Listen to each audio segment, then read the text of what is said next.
en el abismo, un mundo en el abismo, un mundo que está a punto de naufragar. No cabe duda que en estos últimos días hemos visto acontecimientos que han sacudido a las naciones. Acabo de grabar un reportaje especial, los invito a que lo vean en nuestras páginas, redes sociales, titulado Afganistán, donde comparto por cerca de media hora, 35 minutos, lo que está sucediendo en Afganistán, pero más importante que eso, las repercusiones globales que se vienen como consecuencia de lo que acaba de suceder.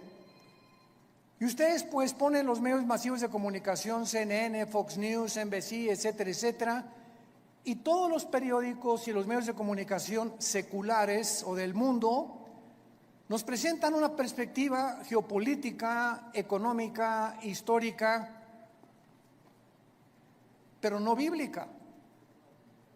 Y cuando nosotros nos damos cuenta que estos acontecimientos se están desarrollando, corroborando, confirmando que verdaderamente la Biblia es ahorita la luz del mundo, siempre lo ha sido, pero mientras más oscuro esté el mundo, más oportunidad tenemos nosotros de alumbrar. Cuando un grupo de terroristas o grupo terrorista llamado los talibanes, la palabra talibán significa estudiante, porque son estudiantes del Islam y de la ley Sharia. Cuando comenzamos a recibir correos, están llegando ahorita, ¿verdad?, los aviones tratando de sacar, y las imágenes que vimos, cómo la gente se caía de las alas de los aviones cuando estaban tratando de sacar gente de Kabul, que es la capital de Afganistán. Nos llegaron más de 60, 70 correos, llamadas de teléfono. Yo no pude esa tarde colgar, le decía a mi esposa, una tras otra, de Brasil, de Argentina, de España, de Inglaterra, de hispanos desde luego, preguntándonos, ¿qué piensa usted acerca de lo que está pasando? Todo el mundo estaba alborotado, pero nadie sabía bíblicamente lo que estaba sucediendo. Me puse a orar e inmediatamente comencé a tratar de recopilar la información que yo podía reunir para dar una conferencia al otro día, un reportaje especial para que pudiéramos los cristianos principalmente darnos cuenta que los Estados Unidos de Norteamérica no aparecen en la Biblia, y lo venimos diciendo desde hace muchos años. Los Estados Unidos de Norteamérica, que tuvieron la supremacía política, militar y económica desde 1945 y que por más de 70 años jugaron el papel de policía, porque durante muchos años Estados Unidos estuvieron disque vigilando que no hubiera dictaduras o ayudar a las naciones que eran ocupadas por dictadores, luchar contra el terrorismo, como se inició desde el ataque a las Torres Gemelas.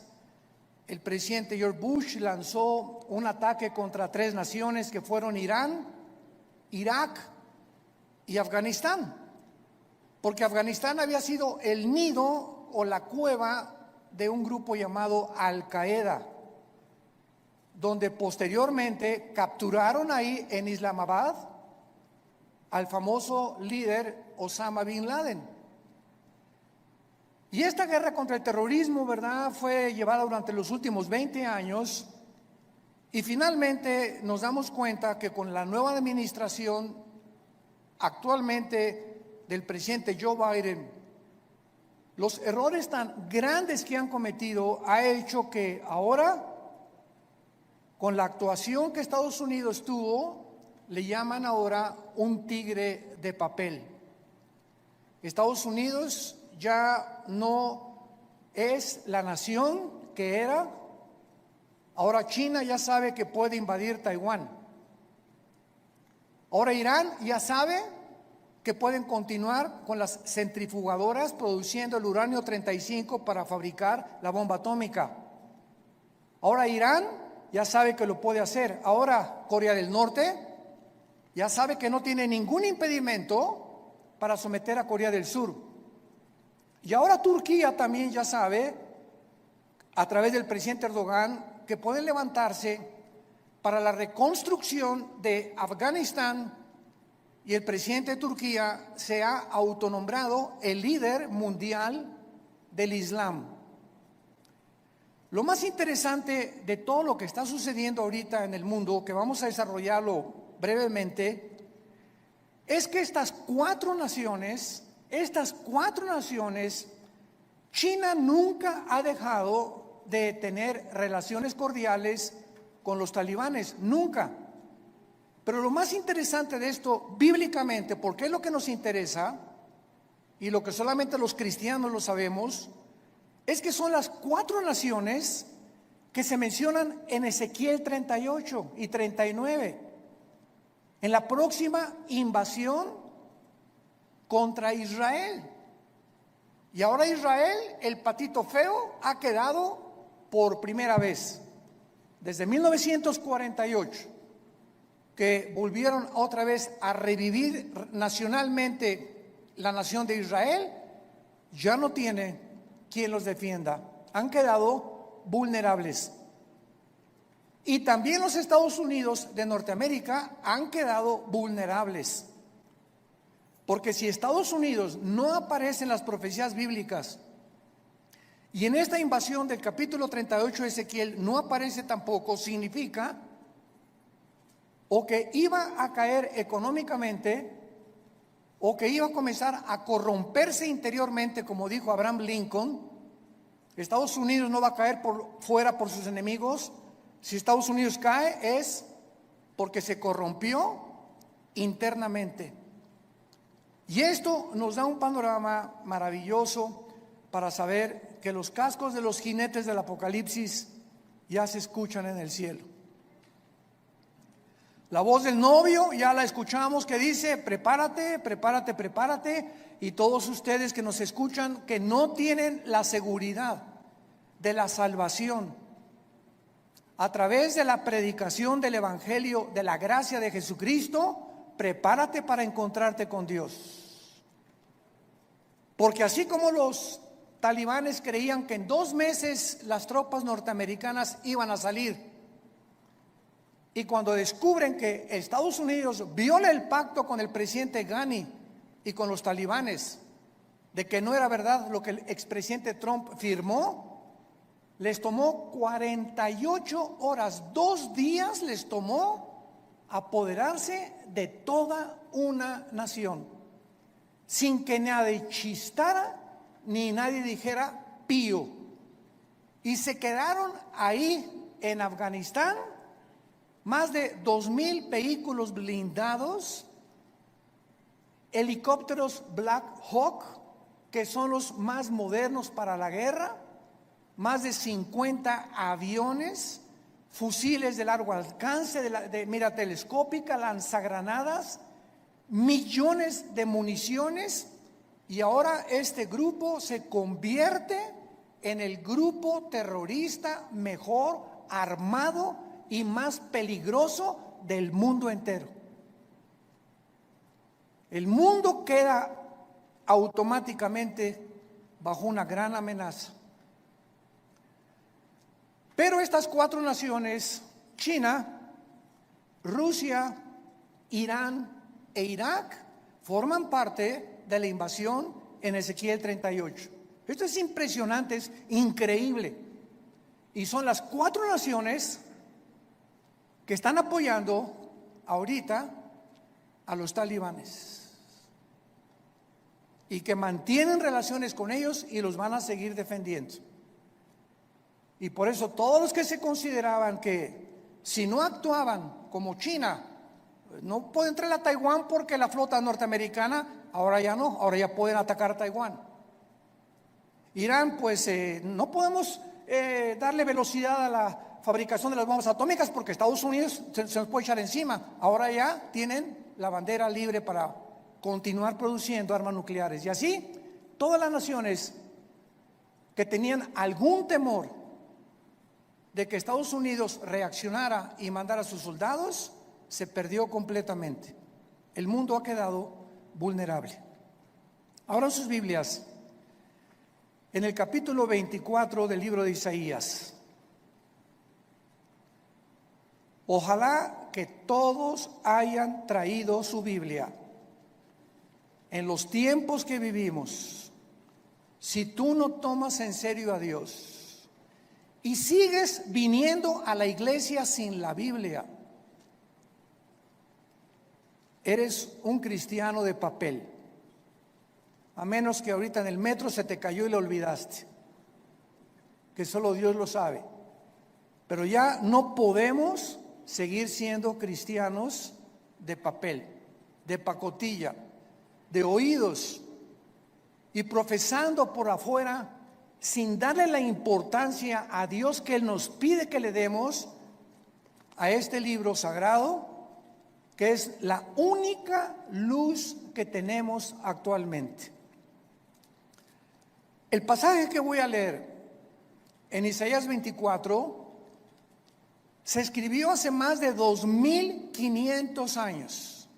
Señores ateos que nos escuchan, escépticos y todas las personas que han atacado la Biblia y que se han burlado de ella, ahora van a comenzar a buscar y a volver otra vez a encontrar quién puede darnos respuestas de lo que está pasando geopolíticamente en el mundo.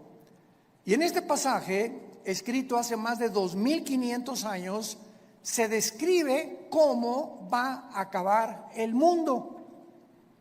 Pero aún más que eso, el Espíritu Santo nos delinea claramente las razones por las cuales el mundo ha llegado a la condición en la que se encuentra actualmente.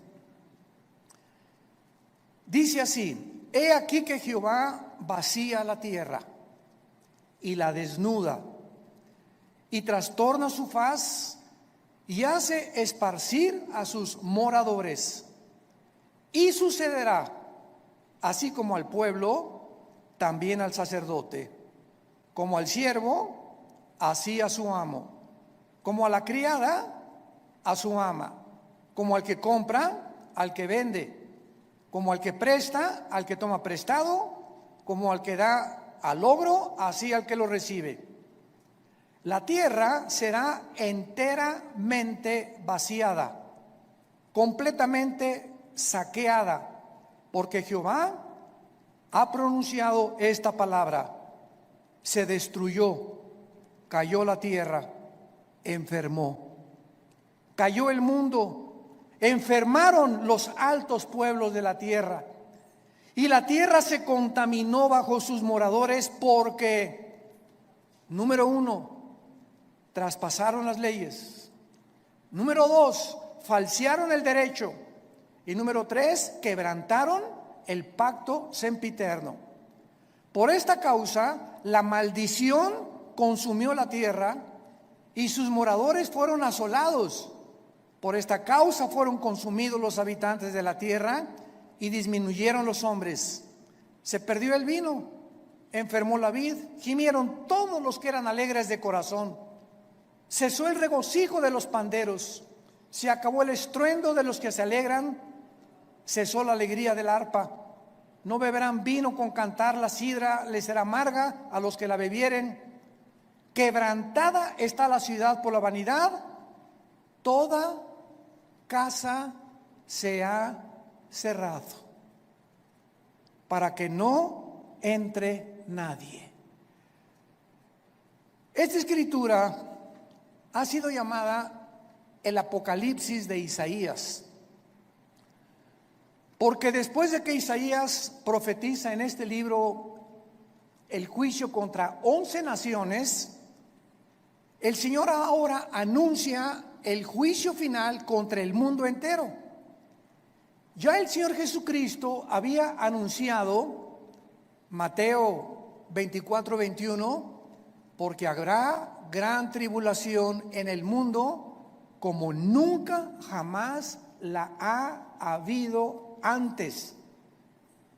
En Lucas 21 escribe estas palabras el evangelista Lucas, versículo 25: habrá señales en el sol, en la luna, en las estrellas, y en la tierra angustia de las gentes, confundidas a causa del bramido del mar y de las olas, desfalleciendo los hombres por el temor y la expectación de las cosas que sobrevendrán en la tierra, porque las potencias de los cielos serán conmovidas.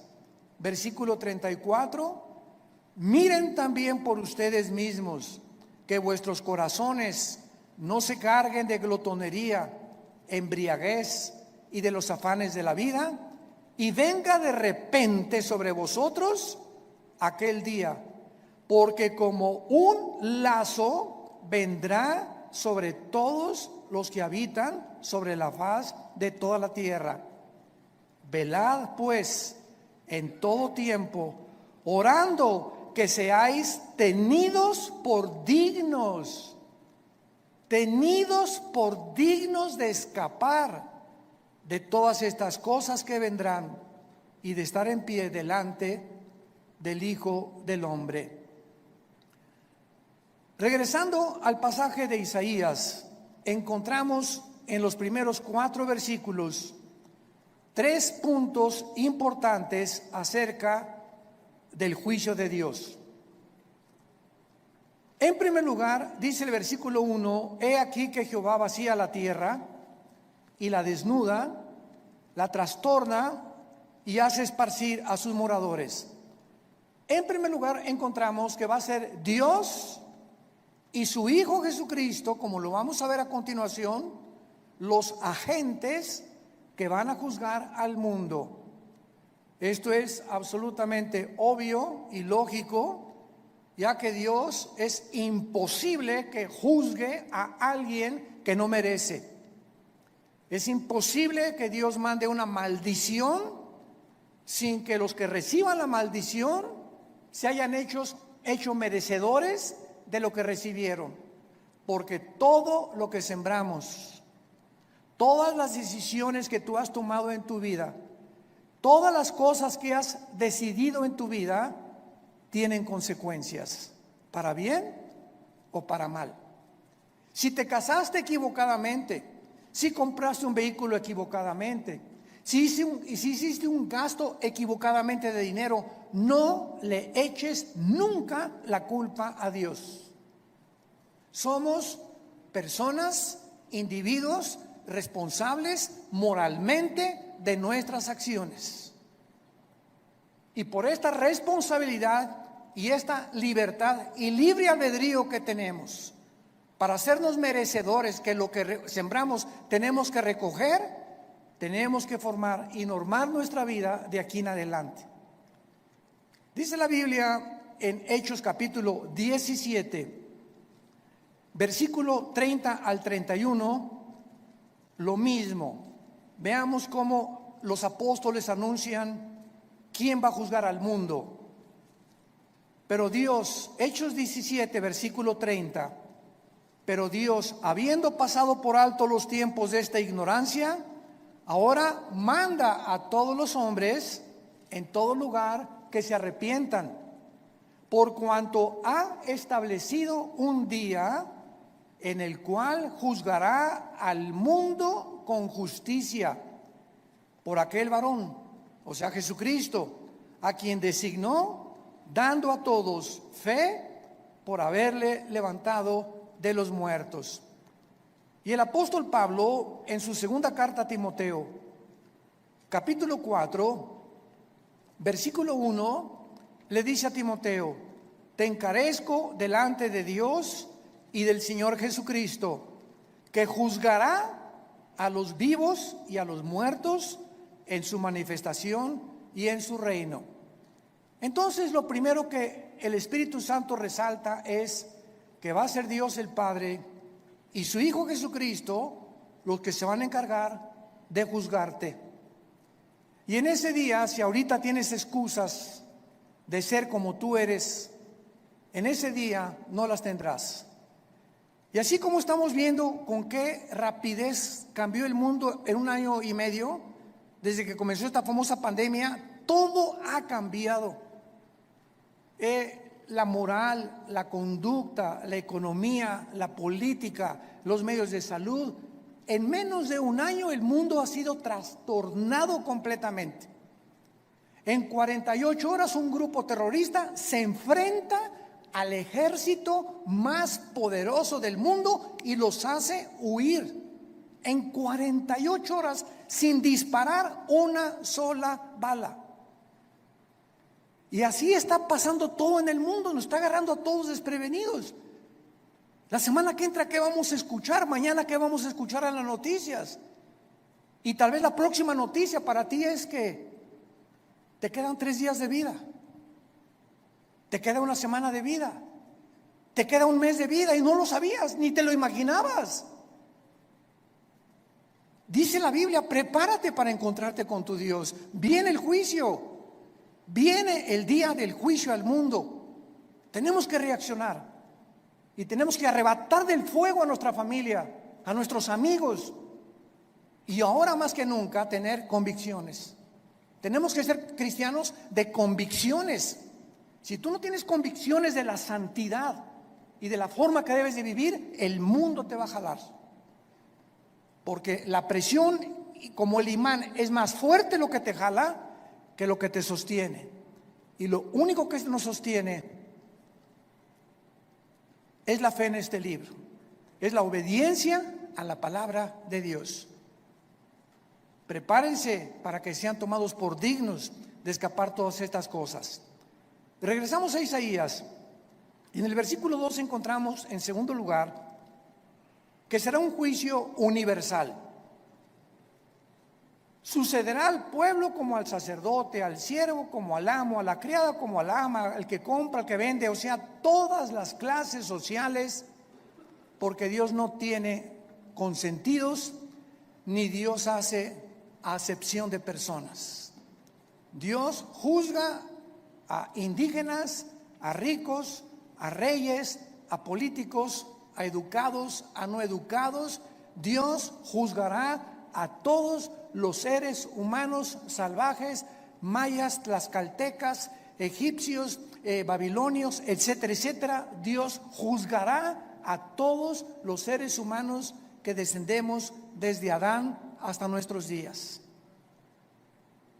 Dice en Apocalipsis capítulo 20 cómo será este juicio, porque el juicio que estamos hablando no es el juicio a los cristianos. Cuando estamos hablando que Dios juzgará al mundo con justicia, estamos hablando a todos los que le rechazaron. Todo lo que estamos hablando ahorita, y lo vamos a ver a continuación, por qué Dios los va a juzgar, es el juicio que se llama en Apocalipsis capítulo 20, del 11 al 15, el juicio del gran trono blanco. Porque todos nosotros que hemos recibido a Jesucristo, ya hemos sido juzgados en la cruz. Gloria a Dios, aleluya. Ese hombre llamado Jesús de Nazaret, que murió y abrió sus brazos en esa cruz, llevó tu culpa, tu culpa, tu culpa y mi culpa. Y lo que tú y yo merecíamos pagar ahora en el día del juicio con el infierno y el lago de fuego, Él en la cruz lo llevó en su cuerpo de carne.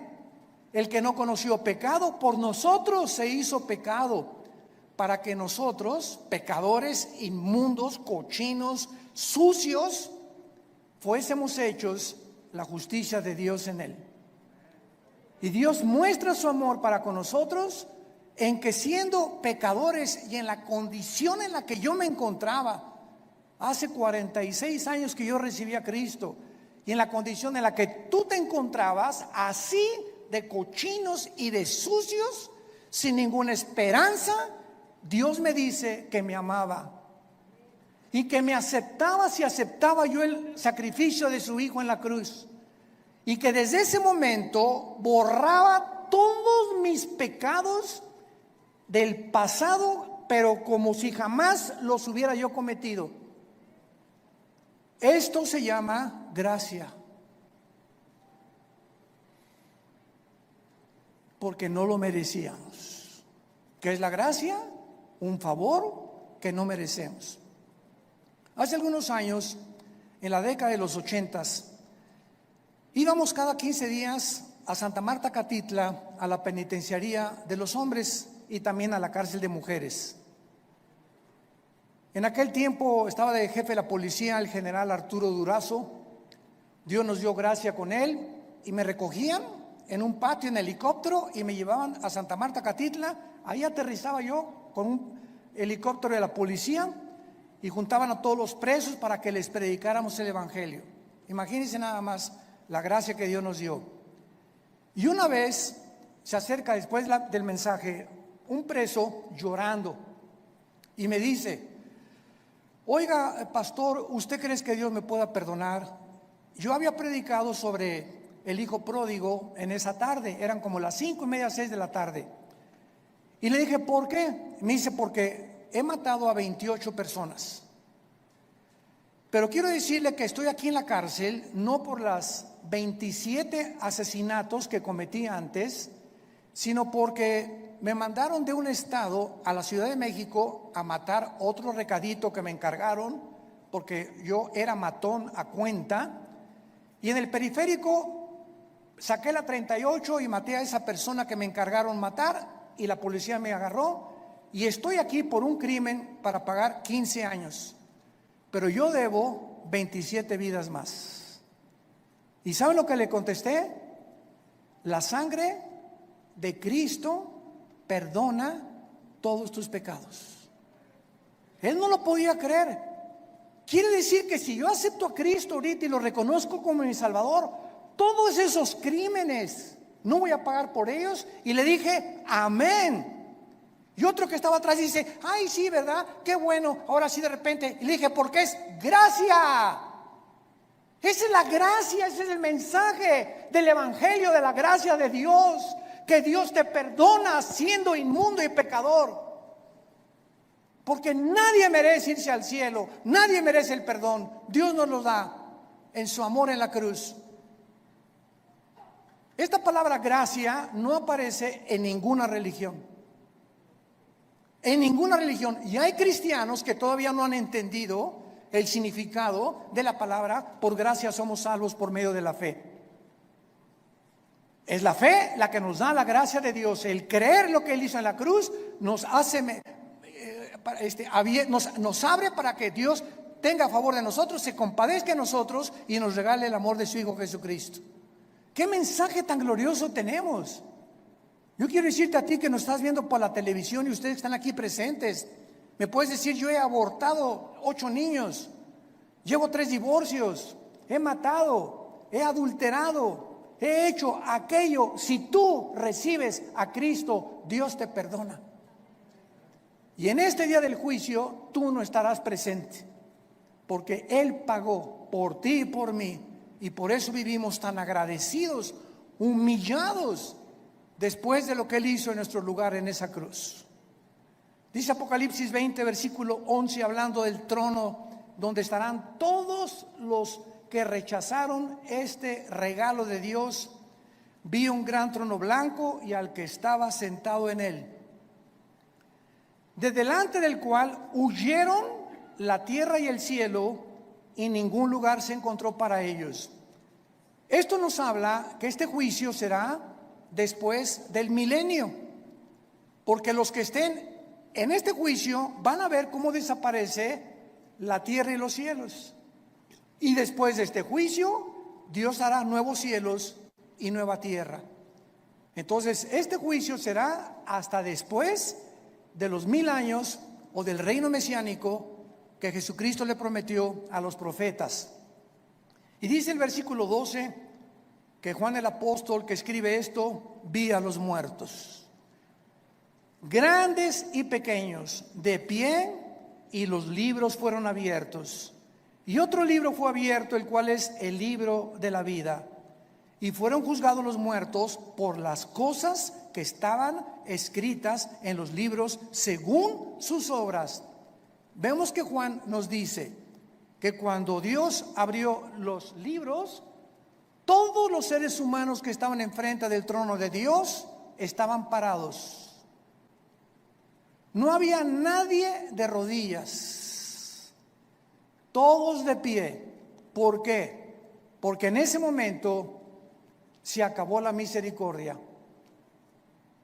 En ese momento ya no hay gracia. En ese momento ya no hay favor, ya no hay nada más que dictar la sentencia. La gracia, el favor, la misericordia están hoy que tú me escuchas delante de ti a través del mensaje del Evangelio de la gracia de Jesucristo. Pero si después de esta vida tú rechazas lo que te está Dios ofreciendo en este momento, se acabó, porque eres responsable. Somos sometidos a la ley de la responsabilidad individual, y cuando tú te mueras, te morirás en tus pecados, porque tú así lo decidiste. Como dijo un predicador hace algún tiempo, Dios no manda a nadie al infierno. Dios no manda a nadie al infierno, ellos se van solitos. Dios dio a su Hijo en la cruz, y si tú te condenas es porque tú escogiste pasar la eternidad lejos de Dios, porque en esta vida rechazaste a Dios y no lo quisiste, menos te gustará seguir con Él después de muerto. Los libros van a ser abiertos, todos tus pensamientos, todas tus palabras y todas tus acciones serán traídas delante de ti como en una película. Y observamos que Dios te va a juzgar por las obras. Qué irónico, ¿verdad? La salvación es por gracia sin las obras, pero el juicio será por las obras, por lo que tú hiciste. Y ahora, por lo que nosotros hicimos, Dios nos perdona, pero el día del juicio no lo vas a soportar. Y en tercer lugar, regresamos a Isaías 24, dice el versículo 3 y 4, que este juicio devastará completamente el mundo. La tierra será vaciada, versículo 3, Isaías 24, completamente saqueada. Jehová ha pronunciado esta palabra: la tierra se destruyó, enfermó, cayó el mundo, blasfemaron los altos pueblos de la tierra, y la tierra se contaminó bajo sus moradores, porque traspasaron las leyes, falsearon el derecho y quebrantaron el pacto sempiterno. Estas características del versículo 4 ya las podemos ver. ¿En qué planeta estamos tú y yo viviendo? En un planeta donde el aire ya está contaminado. Las frutas, las cosechas, la agricultura, los campos están contaminados. El mar inmensamente contaminado. La comida contaminada. Todo a nuestro alrededor es un mundo contaminado. Y lo más interesante que vamos a descubrir a continuación es que ahorita las naciones, el efecto global y el clima, están luchando las naciones por mejorar el clima, sin que los líderes de las naciones se den cuenta, porque hay un velo en sus mentes que no pueden entender la realidad de lo que nos rodea. Creen que se debe pues a los hidrocarburos y esto y el otro, que tienen algo que ver, pero de acuerdo a la Biblia, la contaminación del planeta está asociada con nuestros pecados. Mientras más inmoralidad hay en el mundo y mientras más maldad hay en el mundo, la tierra sufre igualmente que nosotros. Y esto lo podemos ver claramente, para confirmarlo, cuando Dios creó el paraíso o el huerto del Edén, donde todo era perfecto. ¿Se acuerdan? Los leones no mordían, las rosas no tenían espinas, los reptiles no tenían veneno, no había tormentas, no había tsunamis, no había terremotos. Adán y Eva vivían en un mundo perfecto. Y cuando Adán y Eva pecan, qué interesante, toda la ecología del mundo cambia inmediatamente. En el momento que la primer pareja peca, se cambia la genética de los animales y se vuelven feroces. Se cambian las condiciones del mundo y comienza a llover. Se cambia la condición de las plantas y comienzan a sacar espinas. Toda la genética y la ecología del mundo cambia cuando el ser humano pecó. ¿Por qué? Porque desde Génesis 2, Dios le dijo a Adán y Eva: pongo debajo de ustedes para que se enseñoreen, para que sean los administradores de toda la creación. Pero si ustedes se apartan de mis leyes, la creación se volverá su enemigo. Y esto la gente que no tiene al Espíritu Santo no lo entiende.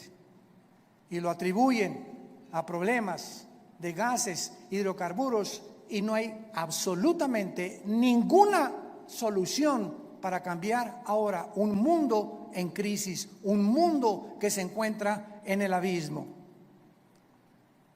Ahora veamos a continuación las causas del juicio en el versículo 5 que acabamos de leer. ¿Por qué el mundo ha llegado al punto que llegamos? Y hace 2700 años el profeta Isaías lo advirtió. Número 1, la tierra se contaminó bajo sus moradores porque, en primer lugar, falsearon las leyes o falsearon el derecho. Esta palabra es Torah en el hebreo, si te interesa ponerlo, cuando dice falsearon las leyes, falsearon los mandamientos de Dios. Y esto es importante porque la Biblia nos muestra claramente que la contaminación, repito, afecta al ser humano, y la iniquidad y la maldad y la inmoralidad de los habitantes del mundo es tan grande el pecado, que la naturaleza se vuelve contra nosotros. Veamos otros ejemplos de esto en el libro de Job, capítulo 36. Job, capítulo 36, versículo 33. El trueno declara su indignación. ¿Han oído ustedes los truenos y los rayos? ¿No te sacuden?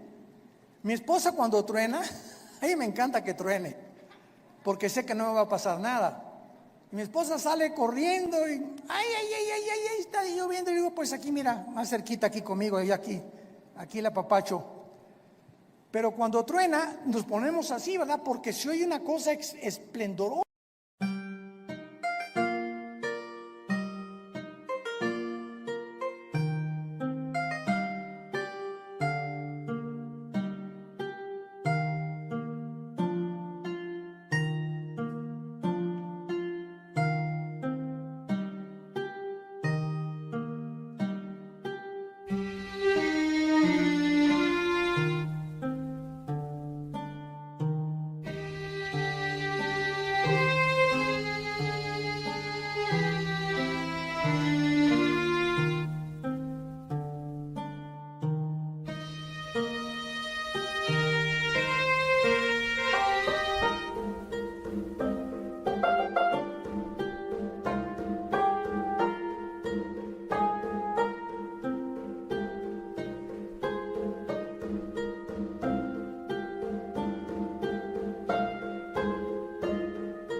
voz en el cielo como una voz gigantesca. ¡Pum! Y dice la Biblia que es una manifestación de la indignación de Dios, los truenos, como diciéndonos: ahí les va un botón de muestra de mi poder. Y la tempestad proclama su ira contra la iniquidad.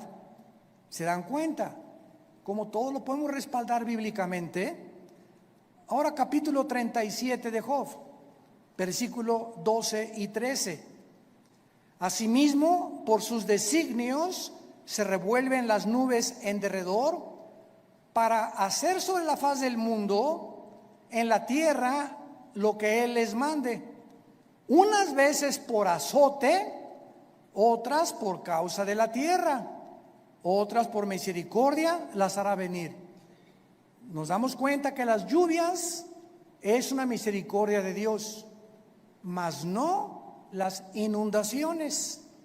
Entonces, Dios hace llover muchas veces por misericordia de nosotros. Necesitamos tierra fértil que produzca, ganado que tenga que comer, que los ríos suban su caudal y su volumen y su nivel. Pero otras veces encontramos que estas mismas aguas Dios las usa como un medio donde nos está diciendo: ustedes van por mal camino. Entonces, qué interesante que la Biblia nos muestre que el planeta se encuentra como se encuentra porque la maldad de los hombres es demasiada. Hemos llegado a un punto de maldad que no nos imaginamos. Dice en Romanos capítulo 1 también que Dios estableció leyes también morales. Dios estableció leyes morales.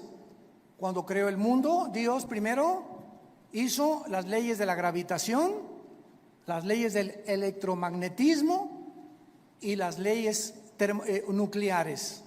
Las leyes cósmicas: la Tierra mantiene su movimiento en 24 horas, en 35 días alrededor del Sol. Vemos que la ley de la gravitación actúa las 24 horas del día, pero así, como estamos bajo un universo completamente y lujosamente, admirablemente diseñado por el Creador, gracias, señores científicos que nos escuchan, gracias al orden y el diseño de las leyes, existe la ciencia. ¿Por qué existe la astronomía? Porque los astrónomos pueden ver perfectamente bien y predecir un meteoro o esto y el otro, porque el universo está obrando, trabajando metódicamente como un reloj que se le dio cuerda. ¿Por qué existen las leyes? La primera y la segunda ley de la termodinámica, porque todo nos habla que está sujeto a un deterioro, a una oxidación. El Sol pierde toneladas masa cada segundo, y gracias a esto se establece que no hay evolución, que la segunda ley de la termodinámica contradice la ley de la evolución. En lugar de que estemos evolucionando, vamos de arriba hacia abajo, no vamos mejorando. Ya se profetizó hace 2000, la tierra iba cada día a deteriorarse más, y el carácter de los seres humanos iba a llegar a comportarse más bajo que el de los animales. Traspasamos las leyes, dice Romanos capítulo 1, versículo 21.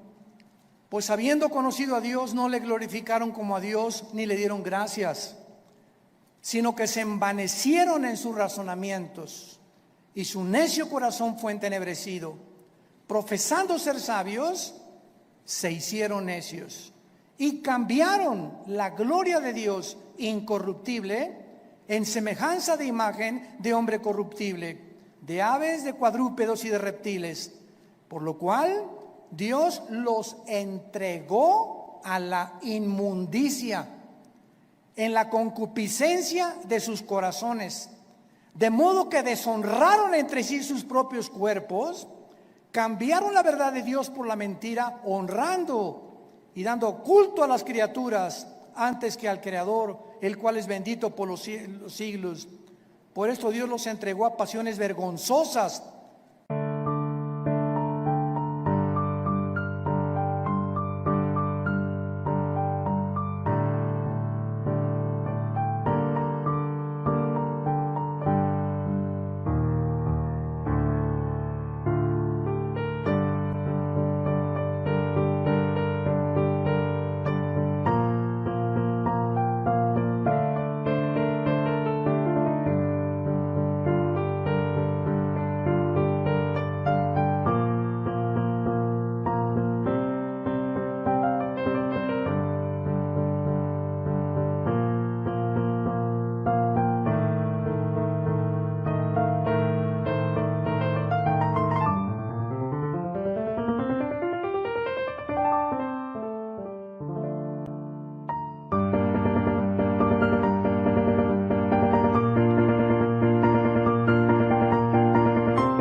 Aún sus mujeres cambiaron el uso natural por el que es contra naturaleza.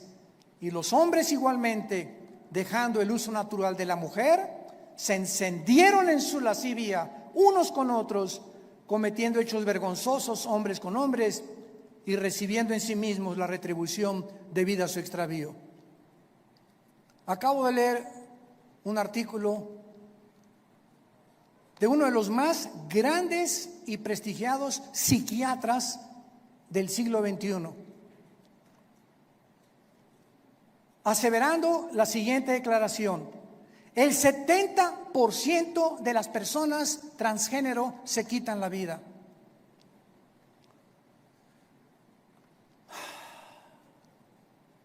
El 70% de las personas que intentaron cambiar la naturaleza con la cual nacimos, le dijeron a Dios: te equivocaste, yo no soy hombre, soy mujer, no soy mujer, soy hombre.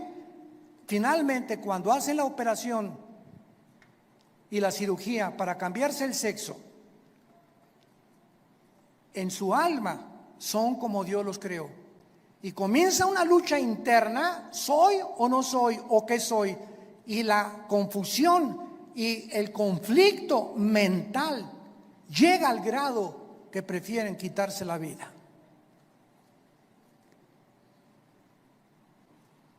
Esto fue escrito hace 2000 años por el apóstol Pablo.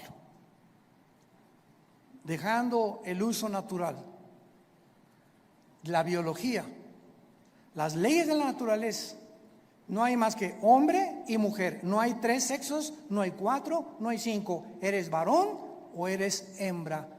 Y cerramos la Biblia de acuerdo a la ciencia. Si tienes 2 cromosomas XX, eres mujer. Y si tienes el cromosoma Y, que las mujeres no tienen, eres macho camacho. Eres hombre de los pies a la cabeza. Y si tú niegas tu genética y niegas la naturaleza, acarreas, dice el apóstol Pablo, hace 2000 años, se viene sobre ti tu propia naturaleza. Y nunca podrás vivir en paz, porque has traspasado las leyes de Dios. En segundo lugar, dice: falsearon el derecho. Los gobernantes, los magistrados de justicia que nos escuchan, los jueces federales y civiles, los senadores, los diputados, los dictadores, han pervertido el derecho para gobernar recta, íntegra y honestamente una nación. El expresidente de Afganistán, Ghani, salió huyendo con más de $120 millones. Como todo buen político corrupto. Y si vemos una gangrena, un veneno que está ahorita en las naciones, es precisamente ese: la corrupción. No es el pueblo lo que les interesa, son sus intereses personales. Me voy a llevar lo más que pueda del pastel en el poco tiempo que tengo que ejercer mi derecho, antes de que acabe todo. Y finalmente dice la Biblia: quebrantaron el pacto sempiterno. Para terminar, quebrantaron el pacto sempiterno. ¿Cuál es este pacto sempiterno? Veamos el libro de Malaquías, antes de Mateo, para terminar, el último libro de la Biblia, Malaquías capítulo 2, versículo 13, lo que el profeta escribió antes de que iniciara la venida de Jesucristo. Malaquías 2, versículo 13. Y esta vez haréis cubrir el altar de Jehová con lágrimas, de llanto y de clamor. Ya no miraré más a la ofrenda para aceptarla con gusto de tu mano. Me dirás, ¿por qué? Porque ha Jehová testiguado contra ti y la mujer de tu juventud, contra la cual has sido desleal. Estoy enojado contra ti. ¿Por qué, Señor? Porque no eres fiel a tu esposa. Y vas a llorar y te vas a arrepentir y te vas a jalar los pelos. Y si te mueres en esta condición, te condenas eternamente. Porque has sido desleal. Vamos a ver qué significa la palabra en hebreo, desleal.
siendo ella tu compañera y la mujer de tu pacto.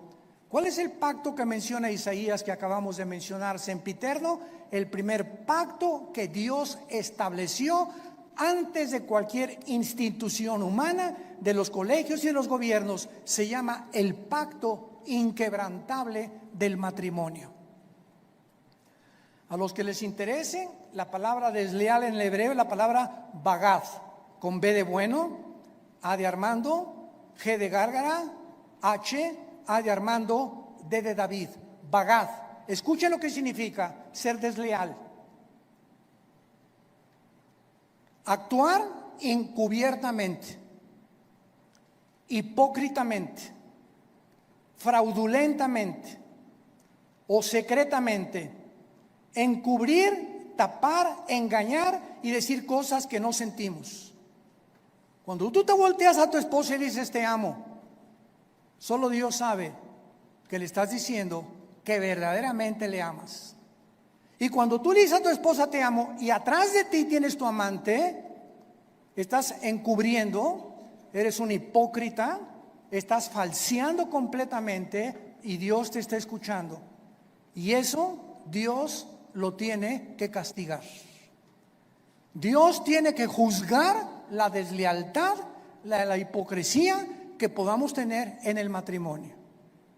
Por eso tenemos estos seminarios cada año con 300, 250 parejas, para que en esos 3 días regresemos a la Biblia, nos arrepintamos, hay una renovación de votos el último día junto a la playa, una cena de gala, y ahí podemos descubrir que Dios mío, es que yo sentí que ya no la amaba, pero viene el Espíritu Santo y nos da algo sobrenatural que ya habíamos perdido, porque le estamos diciendo a Dios, yo quiero mantener y llegar hasta el fin con mi gordita y con mi gordito, porque de otra manera me estoy engañando. No puedo irme con un amante ni creer que hay una mujer que me satisfaga, que la mujer y la madre que tú me diste para mis hijos.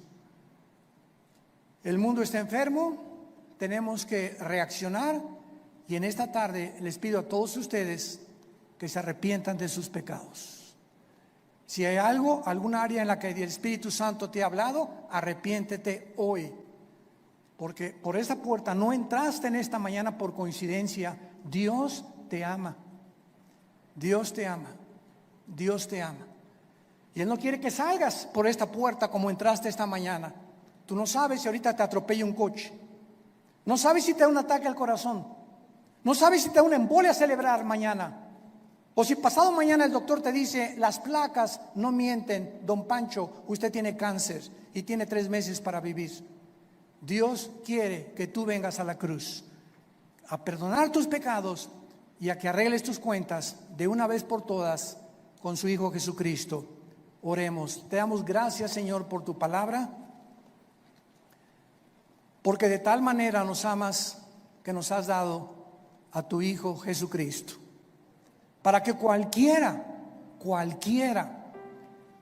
sin acepción de personas, que crea en Él, no se pierda, mas tenga la vida eterna. Mas Dios muestra su amor para con nosotros en que, siendo aún pecadores, Cristo murió por nosotros. Mas Él herido fue por nuestras rebeliones, molido por nuestros pecados. El castigo de nuestra paz fue sobre Él, y por sus llagas hemos sido nosotros curados. Él, que no conoció pecado, por nosotros se hizo pecado, para que nosotros fuésemos hechos la justicia de Dios en Él. ¿Qué tengo que hacer?, me preguntarás en esta mañana, para arreglar mis cuentas para siempre con Dios. La Biblia dice, arrepiéntete. ¿Qué significa arrepentirse? Reconocer que has pecado contra Dios y que no puedes seguir viviendo igual. En segundo lugar, que no tienes el poder para cambiar, porque solo Dios te lo puede dar mediante la fe en su Hijo. En segundo lugar, creer que Cristo en la cruz pagó con su sangre por tus pecados. Y en tercer lugar, que a los 3 días resucitó de los muertos para traer una esperanza eterna, inmarcesible, que nos está aguardando en el cielo el día que nosotros resucitemos. Dile pues: Señor, te pido perdón por mi vida, lávame con tu sangre preciosa. Te recibo, Jesucristo, en mi corazón como mi Señor y mi Salvador, y te doy las gracias